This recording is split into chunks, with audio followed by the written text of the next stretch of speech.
আমার কাছে অন্তত 100টা ছেলে ছিল, তোমার চেয়ে অনেক অনেক ভালো। আমি চাইলে আমার মেয়েকে বিয়ে দিতে পারতাম, শুধু ওর জোড়াজুড়িতে আমি তোমাকে পছন্দ করেছিলাম। নিয়ে যান আপনার মেয়েকে, নিয়ে যান।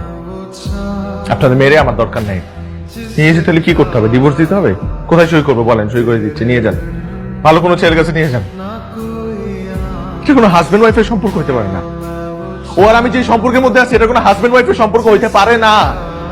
প্রতিদিন সকালবেলা ঘুম থেকে উঠার পর আমি ওর জন্য নাস্তা তৈরি করি, লাঞ্চ রেডি করি, তারপর আমি অফিসে যাই। অফিসের সব কাজ শেষ করে আমি বাসায় আসি, থালা বাসন দিয়ে ওকে খাবার রেডি করে দিই। ও ঘুমায়, মাঝে মধ্যে রাত 2টার সময় ঘুম থেকে উঠে আমাকে বলে ও আইসক্রিম খাবে, ও পায়েস খাবে, ও পিন্নি খাবে। আমি ওটা রেডি করে দিই ওর জন্য অ্যারেঞ্জ করি, যেমনে হোক আমি অ্যারেঞ্জ করি। কিন্তু আমি ওর জন্য যোগ্য না।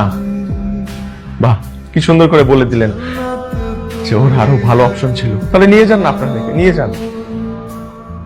আজ পর্যন্ত ও একটাবার আমায় জিজ্ঞেস করছে যে তুমি কি খাবা, আজকে ছুটির দিন আমি তোমার জন্য রান্না করি? জিজ্ঞেস করছো? করো নাই। বলছো চলো ঘুরতে যাই,